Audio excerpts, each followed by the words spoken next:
Wat 'n voorreg om hier te kan wees. Nou moet ek al ver kyk. Ek sal vir julle sê ek het al gesweet vanoggend met die tegnologie wat nie wil saamwerk en dankie tog Sipo. Maar as ek daar moet lees dan moet jy daai ligte afdink kan ek nie sien nie. Ekskuus. Daai twee. Of is dit nodig? Ek is gelukkig nie so mooi nie. Kyk agter my is meer belangrik. Ons is regtig baie opgewonde om vandag weer in 'n kerk te wees. Ek en Alet praat net nou so, sê ons was lanklaas in 'n kerk waar hulle ons toegelaat het om te sê wat is die waarheid. So ons prys die Here vir hierdie geleentheid en ons is baie dankbaar om hier te wees. En elke persoon wat dit moontlik gemaak het, is ons nog blyer en nog dankbaar daarvoor. En ons het ondersteuning van ons vriende wat ook vir ons kom moreel ondersteun het in die vorm van Wiki en Bradley. So ons is dankbaar om hier te wees en elkeen van julle. So kom ons begin. Ons moet leer. Kom ons skok julle net die eerste ding wat ons sê. Ek worry nie of jy hemel toe gaan nie. Het jy al so iets gehoor in jou lewe? Ons moet leer wat om te doen, nie net om hemel toe te gaan nie. Ons moet leer om suksesvol te wees op aarde, om te kan doen wat God ons voorgemaak het. As ons begin doen wat God ons voorgemaak het, gaan ons sy stem hoor. Ons gaan met sy ore begin hoor. As ons met sy ore begin hoor, gaan dit soveel makliker wees. Sien, as ons met God se ore hoor en iemand kom na ons toe en hy vloek en hy skree op ons, dan gaan ons nie die vloek en skree hoor nie. Dan gaan ons hoor, help my, ek weet nie om die situasie te hanteer nie. Dan gaan dit makliker wees om ons naaste lief te hê. En dan gaan dit nog makliker wees om die moeilikste een van almal lief te hê, en dis jouself. Jy mag jouself lief hê, jy moet jouself lief hê. As jy nie vir jouself lief is nie, gaan jy sukkel met outo-immuunsiektes, en dan gaan jy seer en moeilik doodgaan vir oor 'n lang tydperk. En dan gaan die duiwel lekker vir jou lag, want dan gaan jy nie kan doen wat God jou voorgemaak het nie. So, toe God ons gemaak het, hy het ons vir 'n spesifieke doel gemaak, né? Baie van ons dink, ek het altyd gedink ek was 'n oorstoot 3 in beseringstyd, want ek is 'n laat lammetjie. En nee, jy sien, as jou pa en ma se DNA bymekaar kom, dan sit God lewe in. As hy nie lewe ingesit het, daai dag toe jou pa en jou ma se DNA bymekaar gekom het, was jy nie hier nie. Hy het jou gemaak, en die belangrikste ding wat ek vir mense wil leer, hy het elkeen van julle gemaak met 'n spesifieke doel. Hy het elkeen van ons gemaak met 'n roeping, 'n skepingsdoel. Weet jy al wat jou skepingsdoel? Ek sê vir julle sê, ek het nog geen idee wat is my skepingsdoel nie. Wat ek huidiglik doen is baie pret. Ek hou van vetpret. Daar's niks lekkerder om musiekmense te kry en hulle word gesond nie. Die tyd wat ek in bediening was dit wat ek huidiglik doen, sekerlik die mees lekkerste ding wat ek of die lekkerste goed wat ek ervaar. En sê die dokters hulle gaan dood en die dokter sê hulle moet in die hospitaal wees vandag, nou Wiekie. En dan is hulle nie en hulle word gesond. So ja, dit wat ons doen, wat ons nog gaan doen vir die Here. Dis die pret wat nog voor lê. So jy's gemaak, daar toe pa en ma se DNA bymekaar gekom het, is jy mos gemaak. Nou ons spot met die MOS. Want mos beteken mooi, oulik en slim. Het jy geweet jy's mooi, oulik en slim? Is jy mooi, oulik en slim? Want jy's na God se beeld gemaak. Is God mooi? Is God oulik? Is God slim? So, mag ek jou mense, hulle kan praat, nee, hulle kan saam praat. Is julle bereid om te sê, ek is oulik, mooi en slim? Nee, mooi, oulik en slim. Ek gaan 3 tel, dan sê jy, ek is mooi, oulik en slim. 1, 2, 3. Ok, almal het nie saam gesê nie weer. 1, 2, 3. Jou arrogante mens, hoe kan jy dit sê? Hoekom is jy oulik, mooi en slim? Want jy is na God se beeld gemaak. En hoe belangrik is jy in die koninkryk? Ongelooflik belangrik. Jy is so belangrik, dat die dag toe jou DNA by pa en ma lewe ingesit is, toe die duiwel begin om jou te verpes. En hy maak oorlog teen jou. Daar's 'n hengse oorlog teen jou roeping. Die oorlog teen jou roeping begin in jou ma se baarmoeder. Deur klein geveggies, bietjie verwerping, pa en ma beklei, ma's in 'n ongeluk, al daai goed wat in die ou geesmensie draai binne in die baarmoeder en hulle is weg van aanvaarding af en hulle is reg vir verwerping. En soos wat ons groot word, gebeur daar dinge met ons. En ongelukkig is daar mense op ons pad en mense doen nie altyd die regte goed aan ons nie. En die oomblik as daar dan nou hierdie verkeerde ding aan ons gedoen word, ons word seer gemaak, ons word beledig. Nou ek gaan net nou vir julle vinnige biologie les probeer gee as ek tyd het, maar dalk gaan ons nie daarby kom nie. Maar ons kop is vol neurone, daar's 'n klomp goed in ons brein. En op die neurone word die herinneringe gestoor. As die herinnering wat met jou gebeur het 'n slegte herinnering is, en jy dink terug daaraan, dan word daar 'n klomp gemors in jou lyf afgeskei wat jou siek maak. As die herinnering goed is en lekker is, dan word die serotonien en die dopamien en enkefaliene en al die goedvoelhormone afgeskei. So nou die duiwel se plan. Onthou, daar's 'n oorlog. Al wat ons sien is die gevegte. Elke geveg wat ons wen en partykeer verloor, of die wat ons verloor, sit ons met 'n toksiese herinnering van wat gebeur het. Nou gaan ons na die slim beraders toe en ons gaan na die slim sielkundiges toe en hulle leer ons. Ek sê altyd die slim ouens is die moeilikste om gesond te word. Want hulle kry dit maklik reg om wat met hulle gebeur het agter hulle te sit. En dan vergewe hulle 'n persoon en jare daarna dan as hulle sê mag ek Afrikaans regtig Afrikaans vra soos die kliënte met my gepraat het. Ek was in 'n beradingssessie, ek het vir 10 jaar inner healing gedoen by River of Life in Vanderbijl Park. En na 'n lang tydperk waar die vrou na ons toe gekom het vir hulp, maande se 2 keer 'n week berading, sê sy, ek vergewe die bliksem.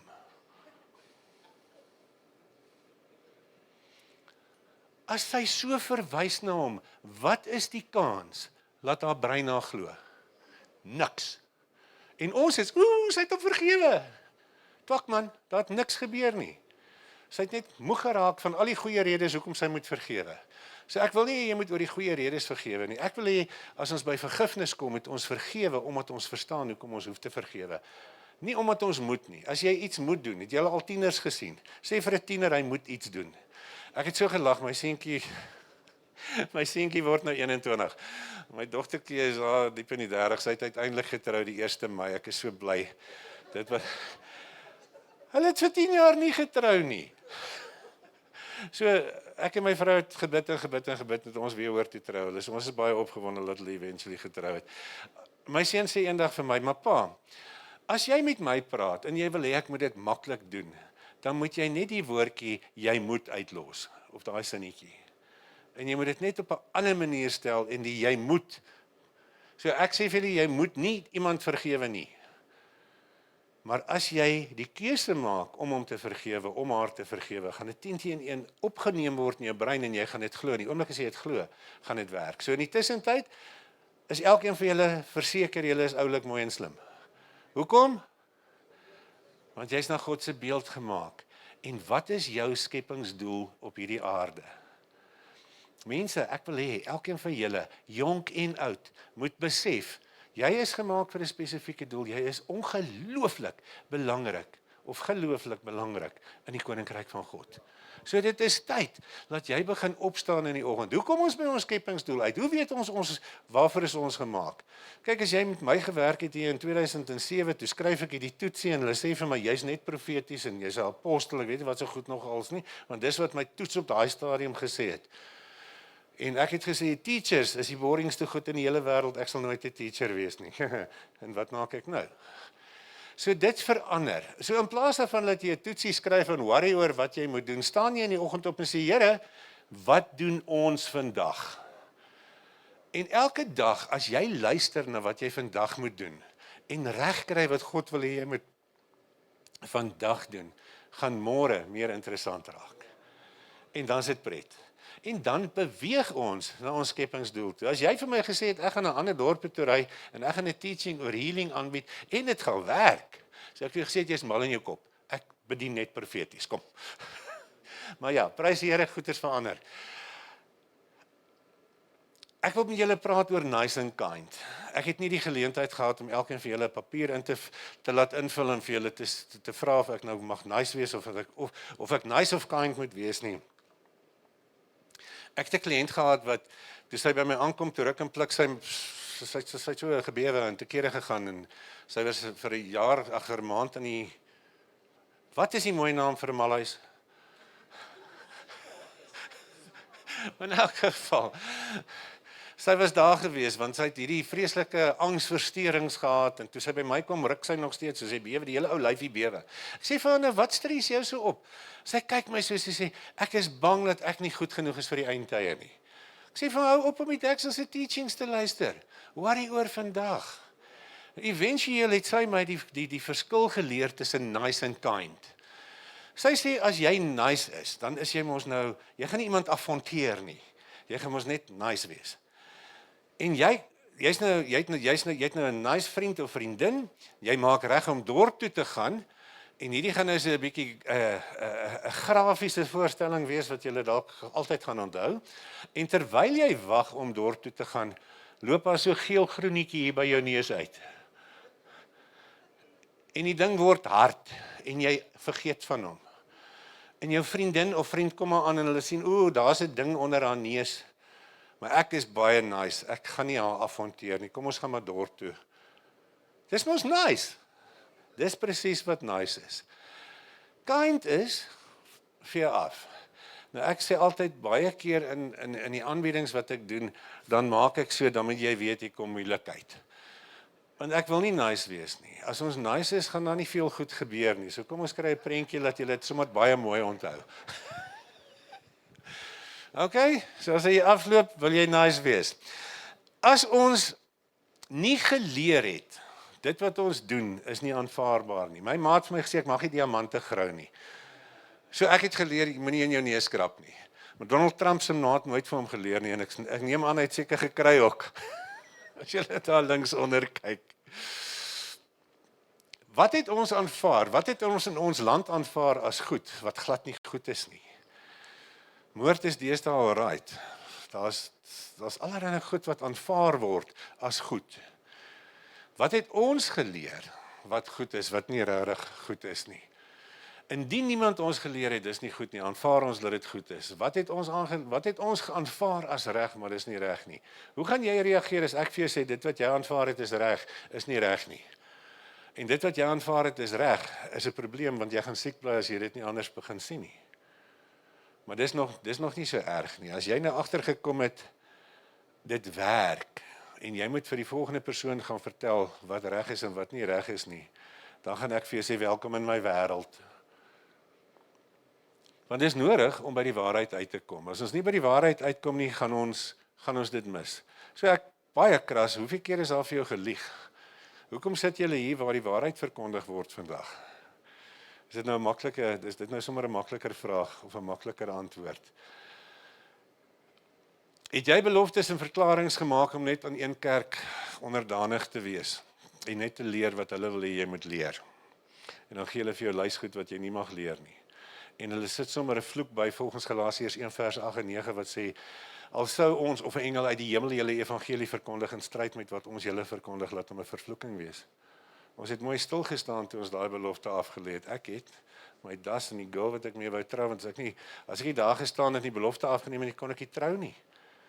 So ons het goed afgelê, ons het goed gesê wat eintlik 'n vloek oor ons bring en nog 'n erger vloek oor die persoon bring wat ons wil leer.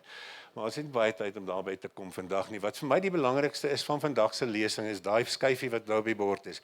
Het jy al aanvaar en dankie gesê wat Jesus vir jou gedoen het? Het jy al die Heilige Gees verwelkom in jou? En dan die belangrikste, het jy al 'n verhouding met God die Vader begin? Dit is 'n voorwaarde vir hierdie lesing wat ek vandag vir julle gee, of die deel van 'n lesing wat ek vandag vir julle gee om te werk. So jy moet 'n kind van die Allerhoogste God wees nie. Jy moet weet, hy het die prys betaal. En dan, een van die ergste vrae wat ek vir mense gaan vra, en ek gaan dit verseker nie vandag antwoord nie, wat het verander na Jesus die prys betaal het? Een van die goed wat ek gesien het, wat verander het, na Jesus die prys betaal het, is bevryding. Nou as jy nou wakker word en tot die waarheid kom, en jy begin bedien, is bevryding gewoonlik die eerste bediening wat mense begin. Dis die maklikste, jy moet net die ou kry om te repent en dan kan die goeders gaan. En ek moet dan by sê, die van julle wat dink Alet is my vrou, sy is nie my vrou nie.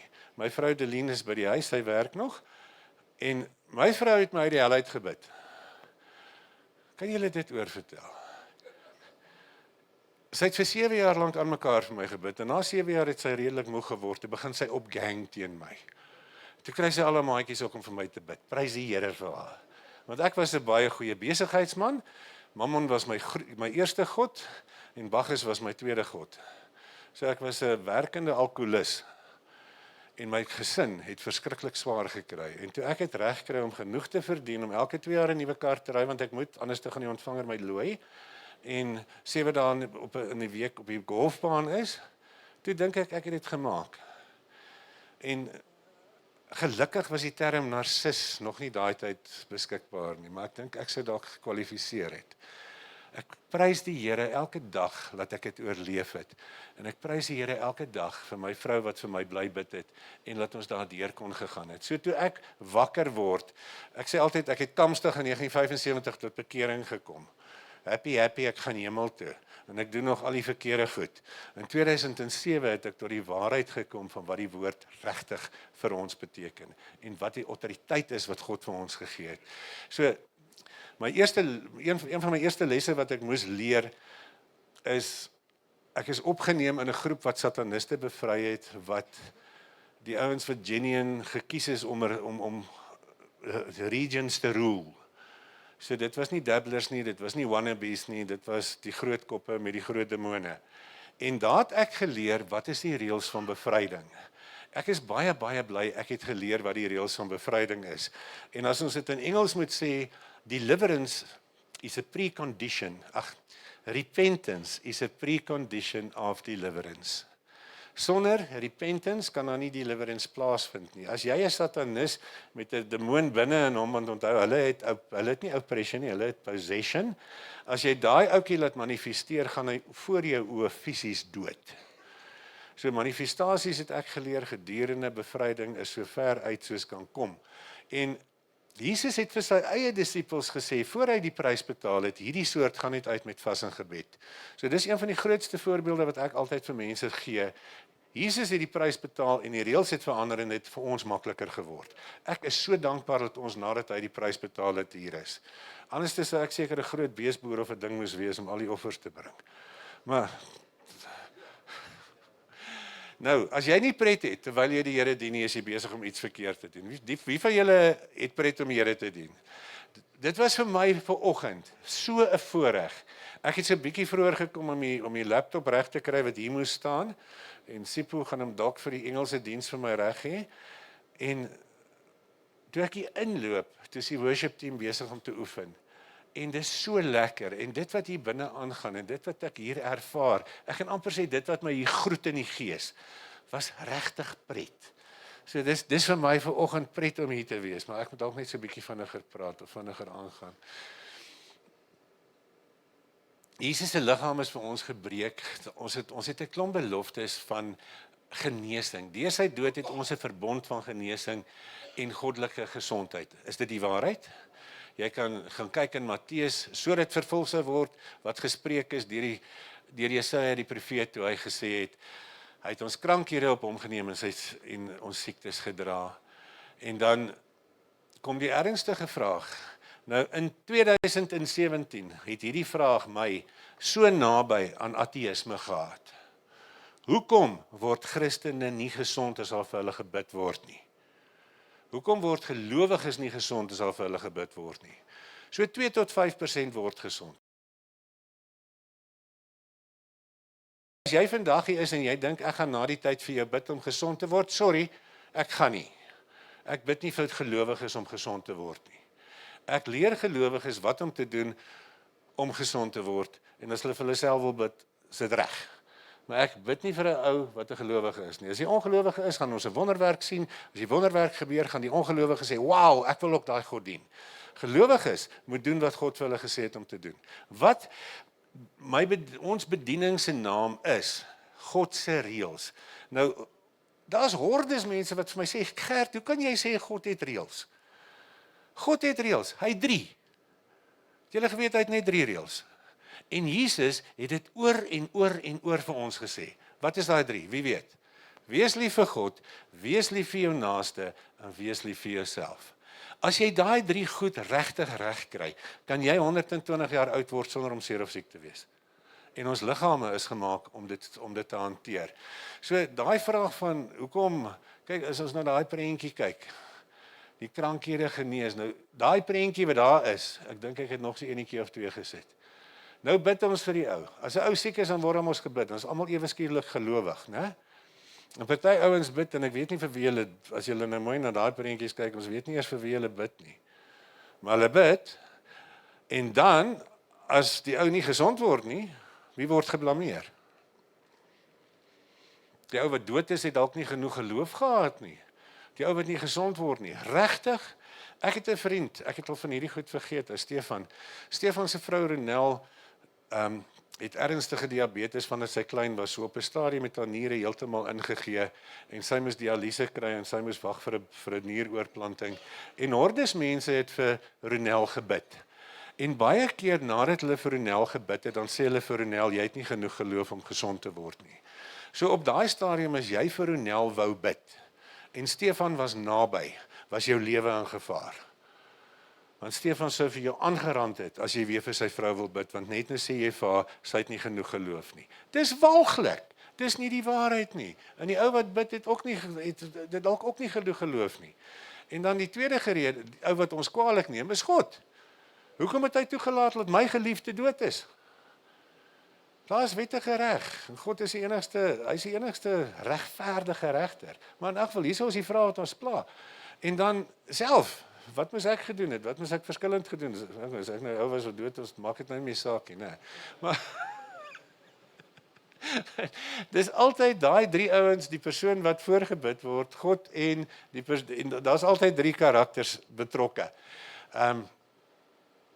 Ons gaan ten gronde as gevolg van 'n gebrek aan kennis, maar ek dink ons gaan ten gronde as gevolg van besighede wat hulle self kerke noem. Sjoe, is verskriklik om dit so te sê. En eintlik nie regtig by die waarheid uitkom nie. Nou, meeste van julle as ons kyk na genesingsdiens, dan is hierdie vraagie die belangrikste vraag wat ons het. Nou, ek het julle nou gesê in 2017 het ek nou in die absolute rebellie ingegaan. Ek het ophou bedien na 10 jaar se bediening en ek het die vraag gevra, hoekom word die ouens nie gesond wat siek is nie? En dankie tog, ek het Dr. Michelle Strydom se oranje boekie wat sy geskryf het in die hande gekry. Ek was vreeslik kwaad vir my vrou omdat sy so baie geld spandeer het op die boek. En op daai stadium was die finansies baie skraps geweest. En eventually het ek daai boek gelees dat hy sag is.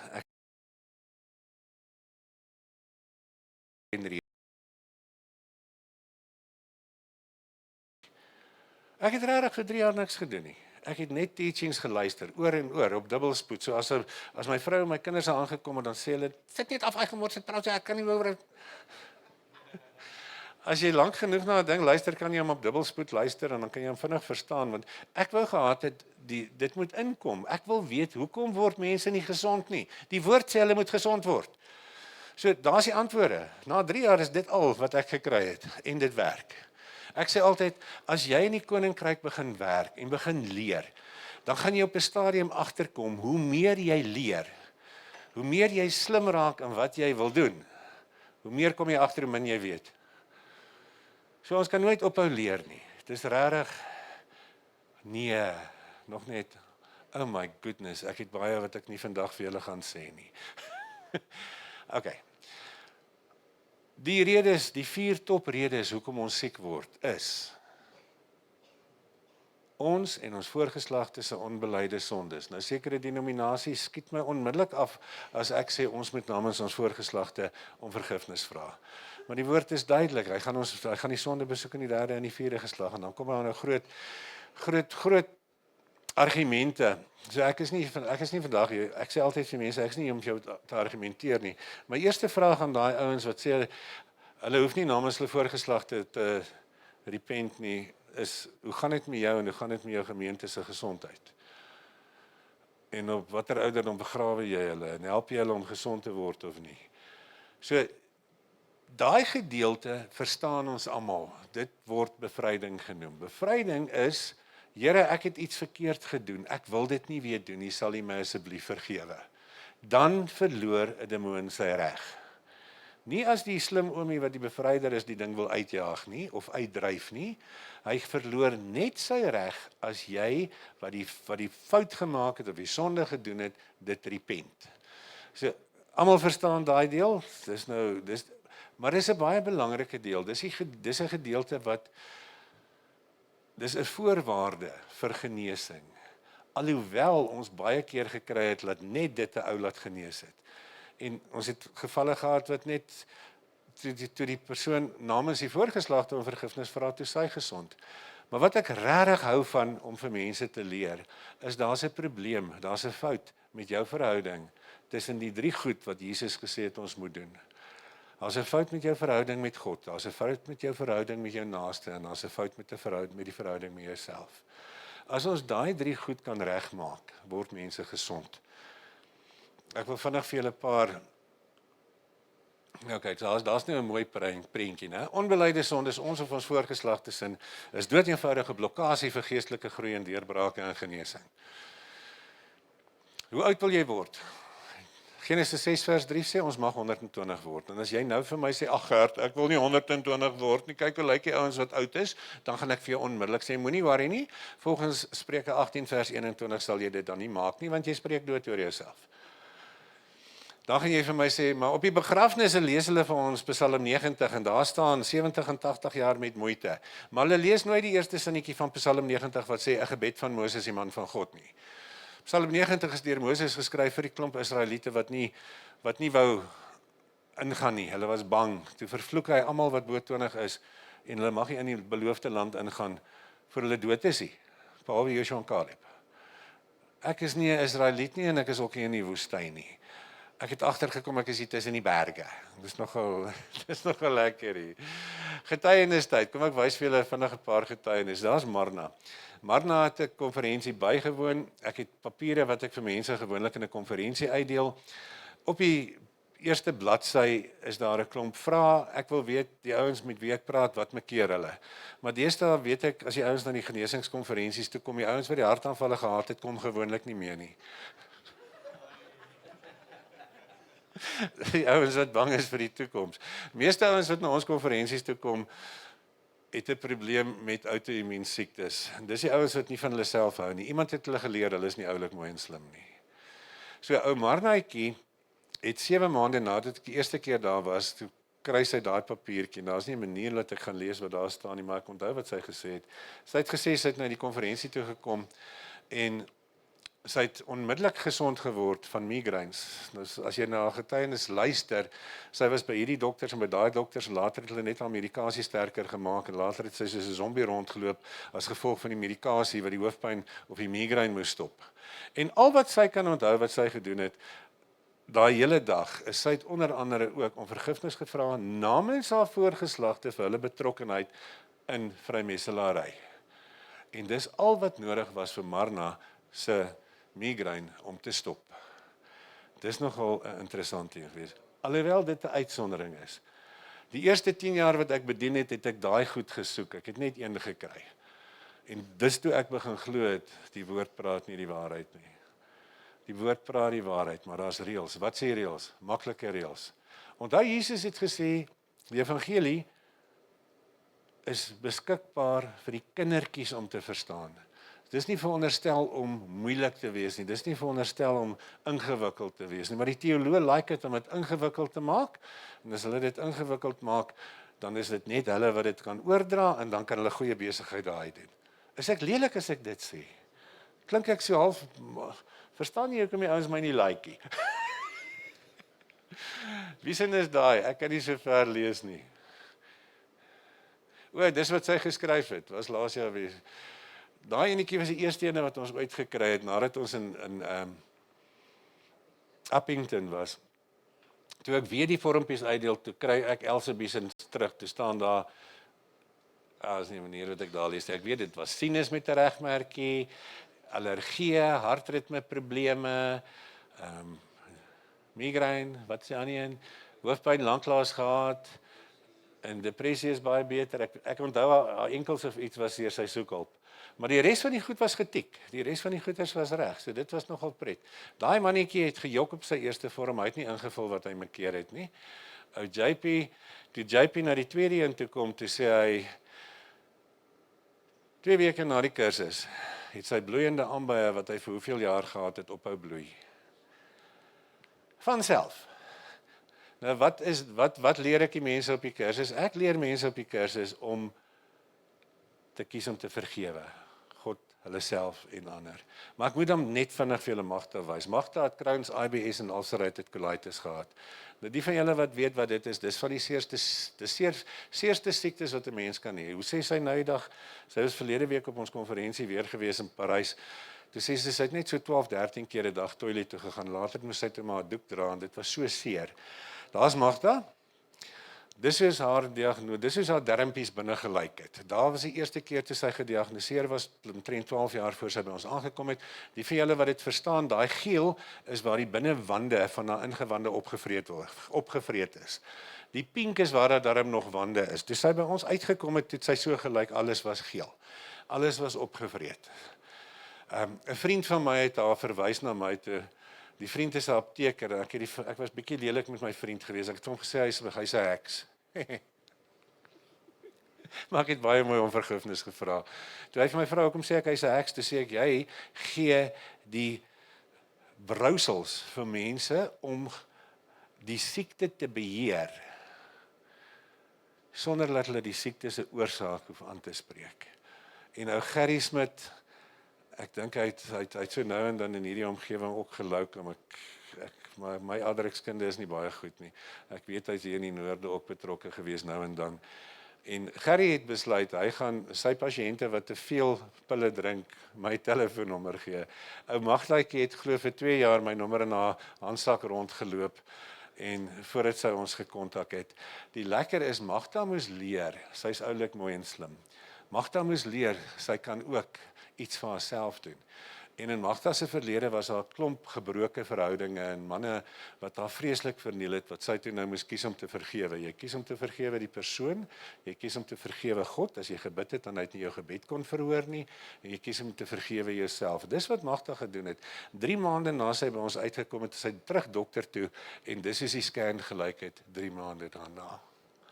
Nou die van julle wat dit verstaan, sy het 100% herstel van 3 wat noem die dokters hier goed? Ongeneeslike siektes. 3 maande. Die ding is, as jy 'n outoimmuunsiekte het, dis die maklikste siektes wat mense kan kry om gesond te word. Hoekom sê ek so? Want 'n outoimmuunsiekte word veroorsaak deur jou eie outoimmuunstelsel. Jy het allergies geword vir jouself. En jou hypothalamus sê vir jou liggaam om verkeerde goeders te doen, verkeerde goed af te skei, en dis wat die outoimmuunsiekte veroorsaak. Die lekker is, die oomblik as jy weer jou hypothalamus kan oortuig, jy is oulik mooi en slim, en die mense kan kies om te vergewe wat jou laat glo het, jy's nie oulik mooi en slim nie, en daai gedeelte draai terug, dan hou die oorsaak van die siekte onmiddellik op. En dit wat die oorsaak van die siekte was, maak jou gesond. Wat het ons, ek dink nie ek het daai vroukie in, wie sin is daai? 20 minute. Sê weer, hoeveel het ek oor? 30 oor. Ok, nee, dan kan ons rustig wees.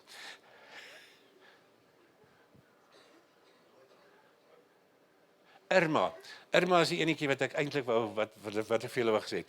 Die vrou is in Porterville, en sy het 'n klomp mense gekry om na ons konferensie toe te kom. En toe sy eventually gekom het en klaar is, toe stuur sy die ouens om my te kom sien, want ek hou daarvan, as ek 'n konferensie gedoen het, na die tyd die ouens te sien, veral as hulle lekker siek is. Die wat doodgaan, siek ek eerste, die wat amper doodgaan. Dit is nou vreeslik erg om dit te sê. Ek dink ek is die enigste as ek begin met 'n ding, dan sê ek partykeer, ek hoop daar's party van julle wat lekker siek is. Dan kan ons vinnig genesings kry. En Irma het gedink haar uitslag wat sy aan haar nek kry, wat vreeslik juk as dit te warm raak in Porterville, is nie so belangrik nie. En een van haar vriende het haar gesplit en gesê, maar sy het 'n allergiese uitslag as dit warm is, en my hooforganiseerder Alet wat daar sit, kyk, as sy weet jy siek, sukkel sy nie om jou by my uit te kry nie, sy maak 'n afspraak, so as julle wil afspraak het, praat julle in elk geval met haar, en toe ek weer sien, toe sit 'n Irmaatjie daar, en Irma het vir ons 'n mooi dingetjie geskryf, ek weet nie of ek dit ook naby het nie. 2 dae na sy, ons het toe nou, terwyl sy sit, het ons geleer, Irma het 'n probleem as gevolg van abuse, wat sy gedurende en deur haar werksituasie gekry het. Sy's mishandel. En toe ons daar kon kies om te vergewe die mense wat haar mishandel het, was dit presies 2 dae daarna, toe die uitslag weg vir altyd. Nou, dis die lekker van hoe God ons gemaak het. Mense toe ek hierdie goeders begin besef, hierdie goeders begin leer en agterkom hoe eenvoudig dit is. Nou, man, ek word sommer weer baie kwaad as ons, ja, kom ons word kwaad en beklei ons mekaar. Gebeur dit net waar ek kom, of vandaan kom 'n vereniging, of beklei julle ook so nou en dan met julle partners? Of is julle skynheilig om te sê nee? Na 34 jaar se getroude lewe weet ek, om getroud te wees is nie elke dag maanskyn en rose nie.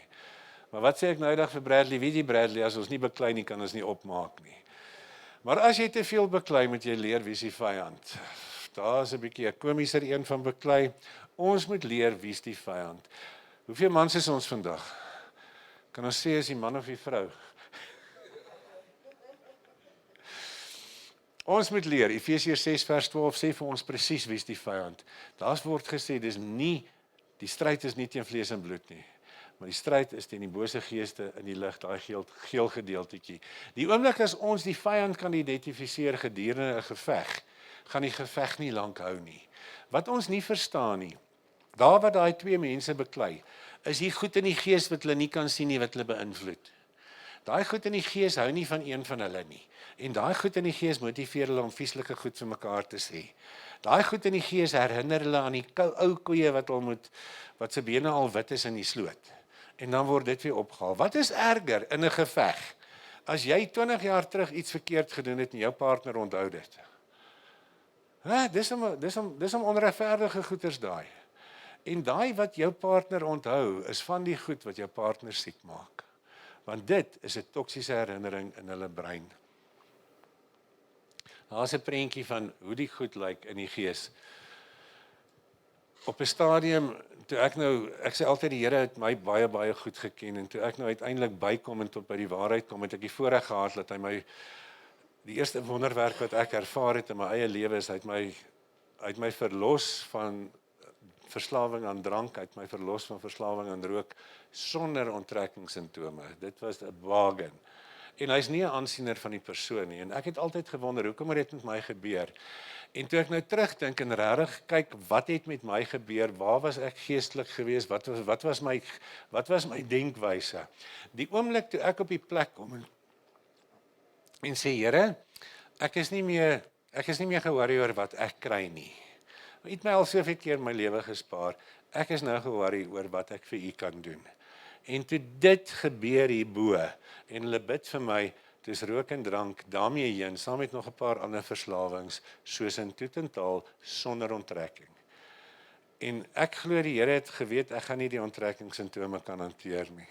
En dis maar ja, ons moet leer, wie is die vyand? Ek het die beginsel van skeiding geleer, dis die belangrikste ding wat ons moet leer.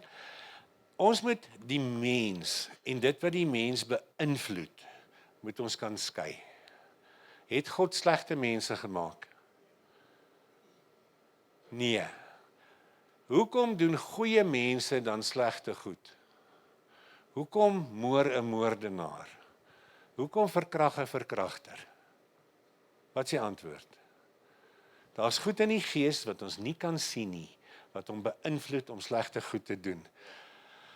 Ek moes die beginsel van skeiding leer by 15 jaar oue heks. Blonde haartjies, blou oogies, top 10 in die skool. 'n Pragtige voorbeeld van 'n goeie soet kind. tweede in bevel van die okkulte in die valdriehoek. Sjoe. Nou wat ek julle nou gaan vertel, laat my hare partykeer reis as ek daaraan terugdink. In daai tyd, een van die gevaarlikste goed wat jy kan bid is, Here leer my. Het julle dit al gedoen? En dan leer hy jou. En na ek gesê het, Here leer my, toe ek my oë uitvee, toe sit ek in 'n groep mense wat sataniste bevry. Ek was eintlik nie die taxi wat hulle aangery het. En hier is hierdie pragtige jong meisietjie, en sy verduidelik vir ons wat sy alles moes doen om die demone te kry, en wat die demone, die powers wat die demone vir haar gee, en daai tipe van goed. En sy is nou moeg gewees vir die goed, en die juffrou het haar gehelp om uit te kom, en naas ons by die ou wat nou die werk verstaan, en hy laat haar elke ding wat sy gedoen het, wat verkeerd was, om daai ding in te nooi, een vir een het sy gerepent vir wat sy gedoen het. En die oomblik as sy alles gerepent het vir wat sy gedoen het, wat daai spesifieke demoon ingenooi het, dan kan ons vir daai demoon sê, hy moet nou maar sy paai vat en waai, en dan gaan hy sonder enige manifestasies.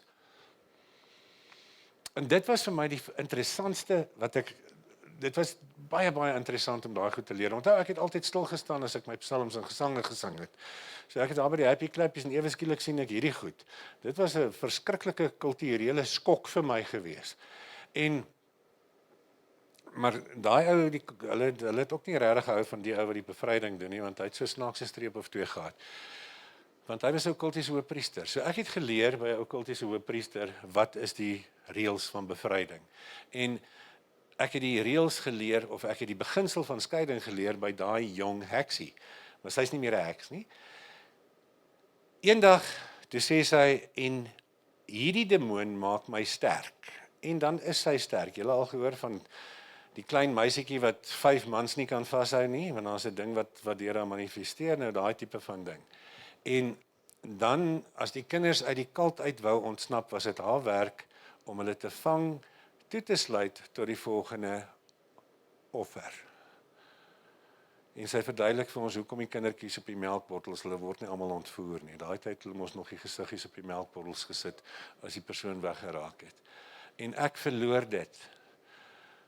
En ek sê vir hulle, luister, ek is nie snaaks nie. Ek werk nie met 'n moordenaar nie. Bye. En ek vat my kar en ek ry.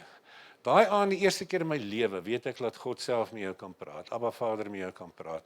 En daai aand was hy nie baie vriendelik toe hy met my gepraat het nie, want ek hoor 'n stem soos wat ek nou, soos julle my stem hoor ek 'n stem in my bed, my vrou lê lekker langs my in slaapies, en ek hoor hierdie stem wat vir my vra, wie's jy, om my kind wat na my beeld geskaap is nie te wil help nie. Mense, ek is wakker, ek sit daar in my bed en ek sidder. En ek besef dit wat ek nou gedoen het, my arrogansie om te sê ek gaan nie 'n moordenaar help nie, nadat ek aangemeld het om te sê ek sal enigiemand help. En daar moes ek by Abba Vader hoor, dis sy kind, daai kind het nooit 'n geleentheid gehad om die regte goeders te doen nie, en ek is so arrogant om te sê ek wil haar nie help nie.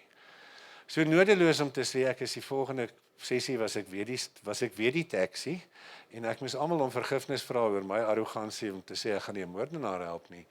En hulle het gedink dit is vreeslik funny, want ek was glo nie die eerste ou wat so weggehardloop het nie.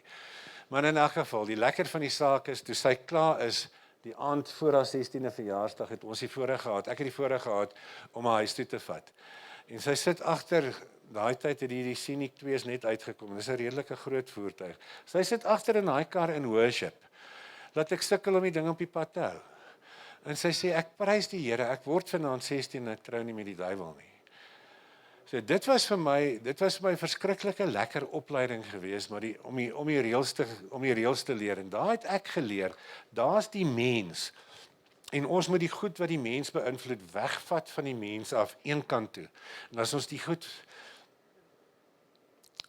wat die mens beïnvloed eenkant toe gevat het, dan het ons iets om mee te beklei.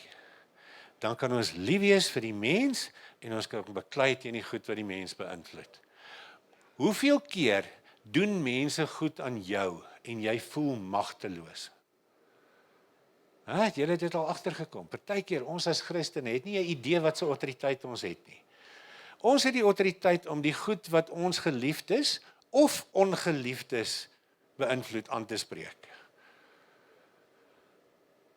Toe ons die sataniste bevry het, het ons eers als gebind wat hulle kon laat manifesteer het voordat ons die bevryding begin het. Wat van as jy sien 'n persoon word beïnvloed deur die goed in die gees? Wat daarvan? Jy sê vir daai goed, dit wat my geliefde beïnvloed, wees stil. Toe Jesus op pad was Decapolis toe, het hy lekker geslaap. En die storm was erg, en sy disippels het gestres. Eventually maak hulle hom wakker. Ons gaan ons laaste resort, né? Dis ons altyd Jesus. Ons gaan nie eerste naam toe, ons is maar partykeer like het om te suffer. Nou, ek het nou al geleer, ons gaan sommer eerste naam toe. So, in al die evangelies wat daai gedeelte beskryf, staan daar naasten by presies dieselfde. Want die eerste ding wat Jesus gesê het, is julle ongelowiges. En die tweede ding wat hy gesê het, is storm wees stil. Hy was seker nie lus om op die water te loop daai dag nie, of hy was nie lus om te swem nie. Hy het net gesê storm wees stil. En as ons kyk wat in Decapolis gebeur het, waar die ou wat daai klomp demone gehad het, toe hy eventually nie saam met hom kon weggaan nie, en daar moes bly, en toe hy weer daar kom, toe sal hy hierdie hengselot gelowig is. So die vyand hou nie van ons nie, so hy gaan ons altyd probeer wegkry, maar ja, baie keer gebruik die duiwel ons dood eenvoudig soos 'n puppet master en ons doen verkeerde goed. En baie keer die ouens wat goed aan ons doen, word ook deur die puppet master beheer. Ons het die voorreg om die puppet master te kan stilmaak. Ongelukkig net vir 'n tydperk. Ons kan dit wat ons geliefde beïnvloed stilmaak. Ek hou van die woord stilmaak. Ek kan nie goed stilmaak in 'n geselskap. Ek kan nie altyd bind in 'n geselskap nie, en dink hulle ek is funny as ek praat van bind. Maar stilmaak beteken hulle is gevries. So, as jy in 'n moeilike situasie ingaan, maak eers die goed in die gees stil. Wen eers die fight in die gees voordat jy gaan suffer in die vlees. Dan gaan jy nie suffer in die vlees nie, want dan gaan jy nie met die goed werk wat die mens beïnvloed nie, dan gaan jy met die mens werk. Ek het nou hierdie verduideliking gisteraan 3 uur probeer baie korter maak as wat ek hom gewoonlik het, maar ek hoop julle verstaan, en die wat nie verstaan nie, sal maar weer moet kom. Ek wil met julle praat oor selfmoord. Die handeling of die daad, en selfmoord is my baie mooi voorbeeld om bevryding vir mense te beskryf.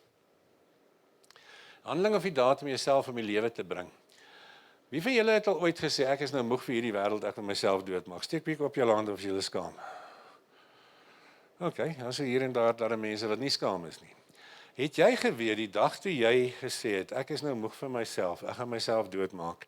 Dis daar in die geestelike riem, so ding wat amper lyk soos 'n Grim Reaper. En daai ding, die dag toe ek gesê het, ek wil myself doodmaak, toe kom daai ding, en hy kom staan hier langs my. Hy het nie gehoor ek sê ek wil myself doodmaak nie, hy het die hele setup gehoor. Hy het gehoor ek sê, kom staan hier langs my en help my om myself dood te maak. 10 minute nadat ek het uitgespreek het, en nie die kas se sleutel kon kry nie, of wat ook al, is dit oor en verby, en ek is nie meer lus om myself dood te maak nie. Wat gebeur met daai ding in die geestelike riem wat ek aangestel het? Hy bly daar. Hy het 'n job gekry. Hoeveel mense weet jy van wat selfmoord gepleeg het, en daar het eintlik niks gebeur. Daar was niks fout met hulle daai tyd nie. Rewind, tot wat daai persoon daai ding aangestel het. Die lekker is, as ons hom aangestel het, kan ons hom fire. Jy gaan nie na die bevryder toe en hy sê, daar is die gees van die dood daar agter jou, kom ons jaag hom weg nie. Nee, het gaan nie werk nie, want as hy hom wegjaag, gaan hy maak of hy weggaan, en dan gaan ons weer terugkom saam met hom, dan gaan dit erger word. Die enigste manier om dit wat regte gekry het op ons regte te kanselleer, is om vir die Here te sê, Here, ek is jammer, ek wil myself doodmaak. Want anders te bly daai ding daar. So die van julle wat julle hande opgesteek het, en sommer die res van julle is julle lus om agter my aan te sê, dan jaag ons gou daai ding weg, dan kanselleer ons gou sy regte. Is dit reg met almal van julle? So wat gaan ons sê? Maar as julle agter my aan sê, moet julle wakker wees, hoor, partykeer sit ek goed by. So is julle reg om te sê, Here, ek vra om vergifnis. Laat ek dit al oorweeg het, of probeer het, of uitgespreek het, om myself dood te maak. Sal U my asseblief vergewe? En dankie dat U my vergewe. Hoe op dis aarde is dit so maklik? Hoe kan ons net sê, dankie dat U my vergewe het? Hoekom? Want Jesus het die prys volledig betaal. Ek sê altyd vir kliënte, as hulle nie glo, hulle is regtig vergewe, dan sê ek, het Jesus net halfpad dood gegaan vir jou? Toe hy so halfpad is te sê, nee, maar vir Pietie gaan ek nie heeltemal doodgaan nie. En daar is toe nou Pietie in die laaste paar mense se verlede wat ons mee kon werk. Wat noem ons demone? Ek het op 'n stadium demonologie geswat, as mense dit so wil stel. So ek wou al die goed se name geleer ken het. En dan noem ons hier so 50 van hulle se name, want onthou, hier's enetjie, hy's die gees van die dood. Om hom, hierdie kant is daar een wat uit hierdie element krag trek, en daai ene is sommer deur die elektrisiteit, en daai ene hou 'n deur oop, en daai ene doen dit. Hulle kom altyd in 'n knoets. So hoe gaan ons almal se name onthou? Kom ons los al die name. Kom ons noem hulle dit wat nie lief is vir Jesus nie. Is dit nie 'n lekker versamelnaam nie? So ek noem hulle dit wat nie lief is vir Jesus nie. Dis die eerste voorwaarde. Ek wil niks wegjaag wat nie gerepent is nie.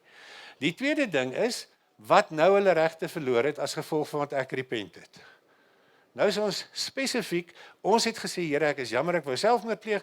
Al daai demone het hulle regte verloor. Nou sit hulle die hele kerk vol, ter illustrasie.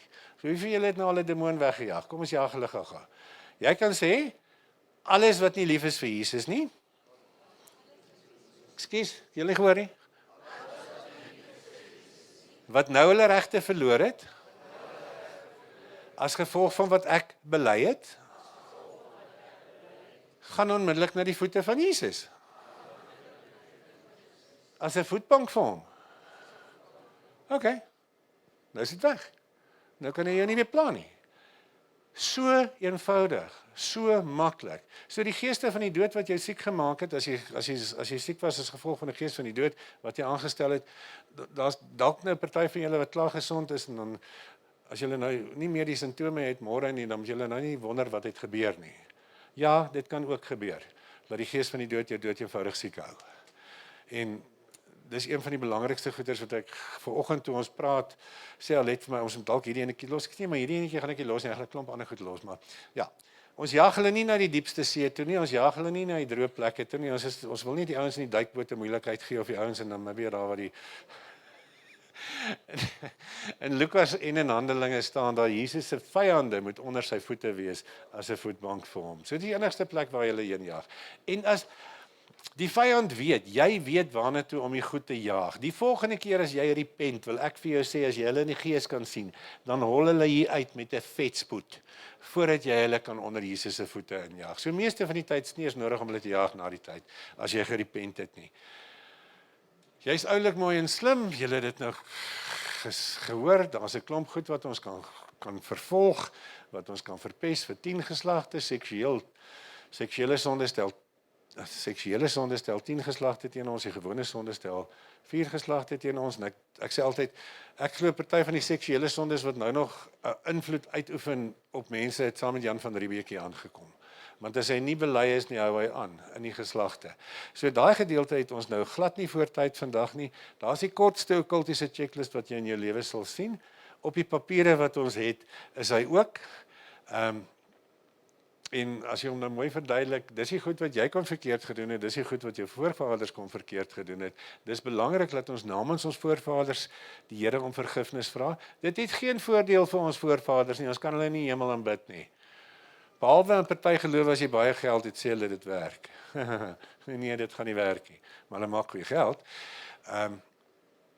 Ons vra namens ons voorgeslagte om vergifnis en ons repent namens onsself. Ek gebruik die Engelse woord repent, wat in Afrikaans is daar nie 'n woord wat sê ek bely en wil nie weer nie. Want dis wat dit beteken. Ongelukkig moet ons daai skiep vandag. Nou, as jy dit nie veroorsaak het nie en is sleg vir jou, wil jy dit hê? Ek gaan julle 'n paar vrae vra, en dan moet julle asseblief vir my, nadat ek al die vrae gevra het, moet julle vir my baie reguit antwoord. Voordat ek by die vraag kom, as 'n persoon gemolesteer is, dan kry hulle 'n seksuele imprint of 'n seksuele afdruk wat hulle die res van hulle lewe volg, wat hulle seksueel anders laat optree as wat die norm is. Daai mense word redelik moeg vir hulle self eventually, want hulle het geen idee om hoekom hulle doen wat hulle doen, hoekom hulle verhoudings nie werk nie en dis als as gevolg van 'n imprint. Nou mense wat gemolesteer is gewoonlik op 'n klein ouderdom gemolesteer, so hulle het nie sonde nie en dit was nie hulle skuld nie en hulle kan nie sê ek is jammer daar nie, want dit was nie hulle fout nie, so hulle kan nie repent nie. Maar wat hulle wel kan doen, is jy kan vir hulle die vraag vra, daar waar jy daai imprint gekry het toe jy gemolesteer is, wil jy dit hê, ja of nee? So ek gaan vir julle 3 vrae vra, julle kan wag tot ek al 3 vrae klaar gevra het. Die tweede vraag gaan oor wil jy 'n goeie heks of towenaar wees, en die derde een is, wil jy 'n kultiese roeping hê as jy een het. So kom ek vra vir jou die vraag, as jy gemolesteer is, en 'n demoniese seksuele imprint gekry het, wil jy dit hê? 2, wil jy 'n goeie heks of towenaar wees? 3, wil jy die kultiese roeping hê wat jou voorgeslagte vir jou geskep het? Ja of nee? Skus? Het julle almal nee gesê? Dankie tog. Okay. So as jy per ongeluk, wat jy nie van geweet het nie, 'n okkultiese roeping gekry het, 4 geslagte of 3 geslagte terug, deur iemand wat die prys betaal het, om sy 4de geslag se tweede gebore kind 'n okkultiese roeping te gee, want dis is hulle dit doen, en dan sukkel jy baie keer om te groei in jou verhouding saam met die Here. Dis ook baie keer wanneer backsliding gebeur en ek sê nie jy het een gehad nie, maar as jy een gehad het, het jy nie meer een nie. So die slegte nuus is jy kan nie meer 'n goeie heks of towenaar word nie. So eenvoudig soos dit. Mense, daar's 'n paar goeters wat so maklik is. Vir hoeveel mense wil jy bid? Hierdie is vir my nogal belangrik. Hoeveel mense het jy wat jy voor wil bid? Ek het so baie mense wat vir my vra ek moet vir hulle bid, en ek gaan nooit vir 'n ou sê ek sal vir jou bid sonder dat ek vir hom kan bid nie. Maar onthou, in my vorige lewe was ek 'n besigheidsman, so ek hou nog steeds van besigheidsbeginsels. Besigheidsbeginsels sê jy moet die maksimum uitset kry vir die minimum inset. Dis reg, dis een van die goeie besigheidsbeginsels. So, ons weet nie baie van wat in die geestelike riem aangaan nie. Ons breine is bietjie te klein daarvoor. Maar die bietjie wat ons weet, sê ons kan iets in die geestelike riem inspreek, dan is dit daar.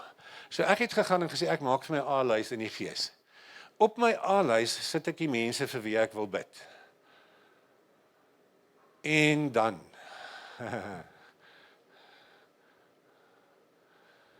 as jy 'n vrou is en jou man is kwaad vir jou, moet asseblief nie jou eie wil vir hom bid nie. Die pyn in die gat sal kry, want hy gaan vrek as hy weer so syp of iets van die aard. Okay. Dis gevaarlik om jou eie wil vir mense te bid. Kom ons maak dit eerder maklik en ons begin en ons sê, Here, ek bid dat U perfekte wil in sy lewe sal geskied. Skryf vir my 'n opstel van God se perfekte wil. Hoeveel bladsye het jy nodig? Jy het 'n klomp bladsye nodig. So as ek vir mense bid, dan bid ek dat God se perfekte wil in hulle lewe sal geskied.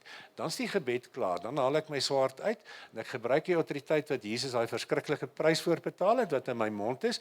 Dis nie in iets wat ek blaas nie, dis doeteenvoudig in wat ek sê in my woorde, en dan vat ek met my woorde, soos wat Jesus vir ons die voorbeeld gestel het, en ek sê storm wees stil. Nee, ek sê nie storm wees stil nie, ek sê dit wat die mense wat op my A-lys is, beïnvloed, wees stil.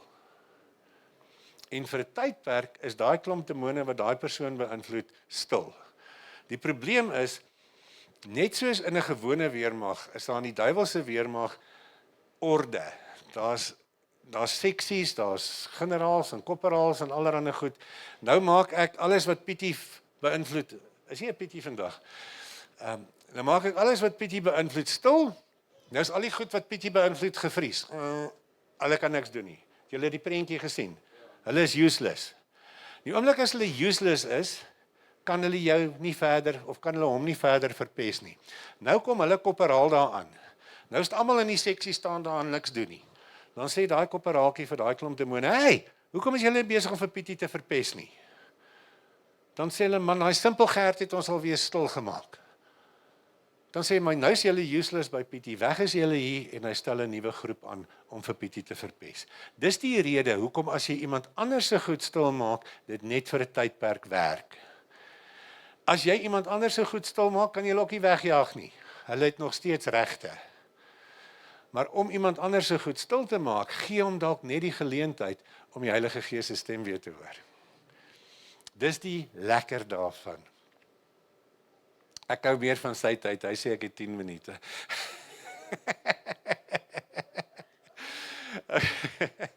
Ekskuus, ek spot met julle. So, wie van julle wil 'n lysie maak en al die ouens wat julle voor wil bid op die lys sit? Wys gou vir my.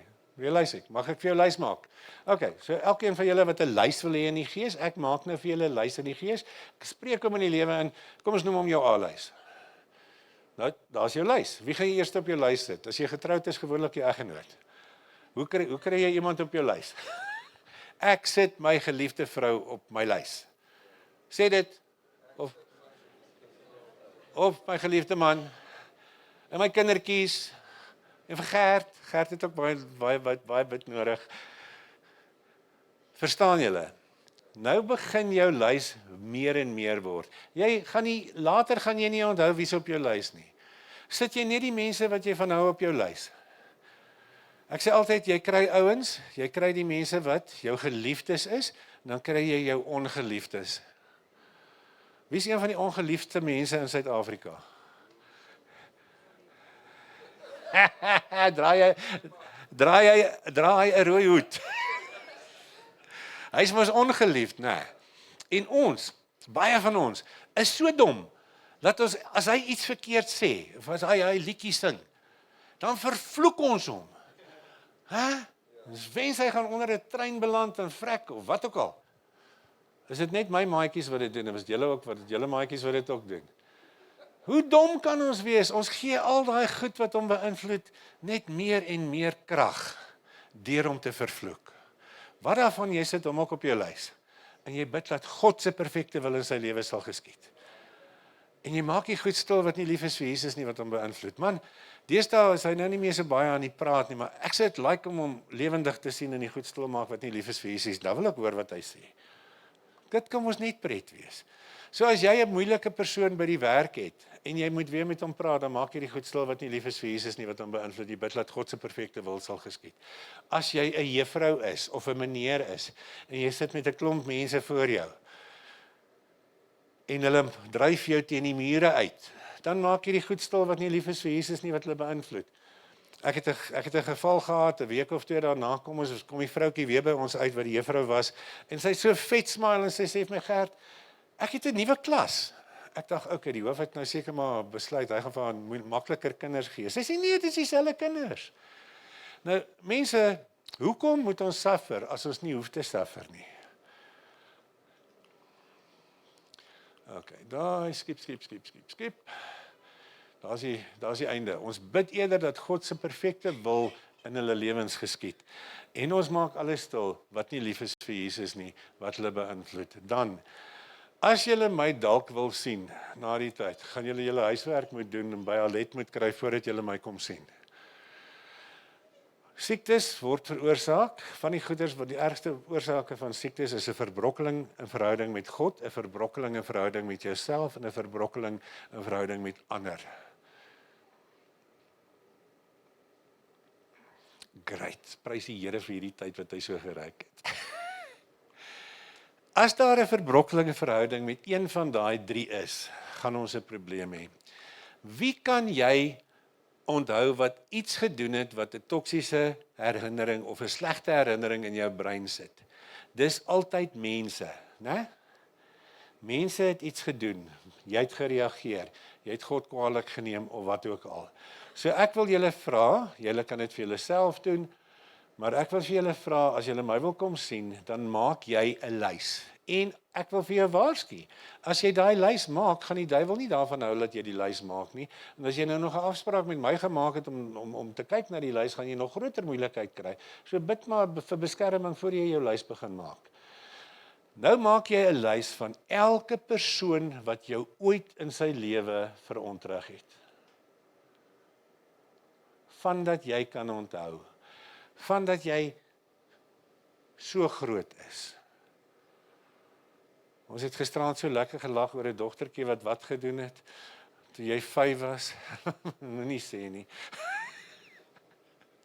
Maar verstaan julle, hoekom as ons reeds daarmee gedeel het, hoekom wil ons weer daarmee deel?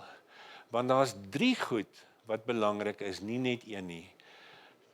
Die slim, goeie beraders leer jou om die persoon te vergewe vir die beste redes. En dan is ons dom genoeg gewees toe ons in inner healing goeders gewerk het, dat ons nog gekarring het aan emosies en gedink het ons gaan emosies kan verander. 'n Emosie kan nie verander nie, want 'n emosie is 'n kopie van wat gebeur het. So om aan die emosie te probeer werk, al wat jy gaan regkry, is jy gaan die persoon tools gee om nie daaraan te dink nie. En dis die slegste ding wat jy kan doen.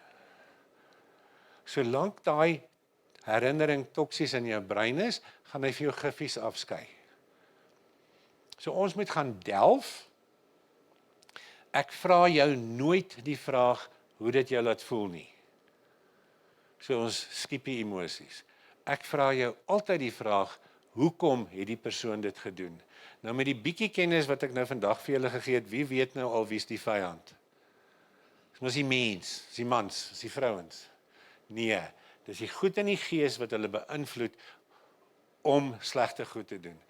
Hoekom beïnvloed die goed in die gees 'n ander persoon om sleg te wees met my? Of met jou? Want die goed in die gees wat hom of haar beïnvloed, weet wat's my roeping, weet wat's jou roeping. Dit is nie net 'n geveg vir nou nie, dit gaan oor die oorlog. So jy maak 'n lys van almal wat jy ooit verontreg het, en dan maak jy nog 'n lys. Dan vat jy die eerste persoon se naam, jy dra hom oor na die tweede lys toe. Op die tweede lys skryf jy alles wat die eerste persoon verkeerd gedoen het. En die tweede persoon verkeerd gedoen het. Hoe lank is so 'n lys, Bradley? Bradley het na jare besluit, hy gaan nog nou die lys maak, hy wil ook heeltemal gesond word. Dankie tog. Dis wat ek vir julle wil sê. Ons moet die vyand identifiseer. Die oomblik as ons die vyand kan identifiseer, dan is dit makliker. En vir die laaste afsluiting wil ek daarom net, kom ons quoteer net wat in Spreuke 17 vers 22 staan, wat praat van 'n happy heart is good medicine and a cheerful mind works healing. Ons moet meer lag, want lag veroorsaak dat daar 'n klomp goeie goed in jou liggaam afgeskei word. En hierdie prentjie wil ek graag vir julle wys. Waar is hy nou? Daai ene van, het iemand jou lus vir lag gesteel?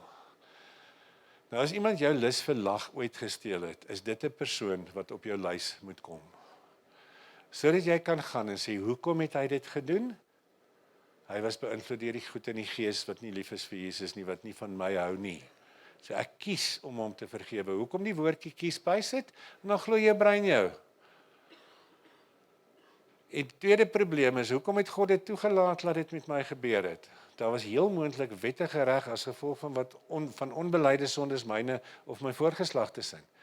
Dan sê ek, Here, red tog net my huwelik. Maar my pa is 'n vrymeselaar gewees en ek het gelieg op verklaring en gesê ek het 'n probleem met my huwelik in plaas van 'n probleem met my besigheid en ek kon nie pas kry nie en daar's my huwelik daarmee heen. En die arme ou vroutjie wat my verneek het nie 'n kans gehad as om my te verneek nie, maar na te veel goed in die gees nie nagetel. En wie neem my kwaalik? Buiten dat ek haar kwaalik geneem het, nou het ek haar gekies om te vergewe. Dit het ek nou mooi godsdienstig geword. So ag Here, ek staan daarop, red my huwelik en wat kry ek? 'n Egskeiding. So hoekom het die Here nie na my geluister nie? Hy het na my geluister. Waar was hy? Hy het daar by my gestaan en gesê, hey, ek wens so jy wil my reëls leer. Ek is so lus om jou te help. Maar solank jy nie my reëls ken nie, kan ek jou nie help nie, sorry. So die tweede ding is, Here, ek kies om u te vergewe. Ek verstaan uiteindelik hoekom u nie my gebed kon verhoor nie. En die derde een is die moeilikste ene. Hoekom was jy so stupid in daai situasie? Hoekom het jy dit gedoen? Hoekom het jy dit so gedoen? En die duiwel is baie goed om na die tyd vir jou te sê, man, jy was lekker dom om dit so te doen daai tyd. En wat is die waarheid? Die waarheid is, met wat jy toegeweet het jy die beste gedoen wat jy kon. So die derde ding wat jy doen is, jy sê, ek kies om myself te vergewe. Ek verstaan uiteindelik met wat ek toegeweet het ek die beste gedoen wat ek kon. Dit was nou 10 lesse wat ek in eenetjie probeer indruk het vir julle. Ek gaan nou nie praat oor om die kies om te vergewe nie. Ek gaan nou wat ek nou gedoen het in Engels doen. Dit het 3 uur vanoggend verander, sorry. Maar ja, ons gaan dalk uitkom by die kies om te vergewe. Mense, dit is al wat ek vir julle wil sê. Weer eens baie dankie vir die geleentheid. Ons prys die Here. Ja, afsluit.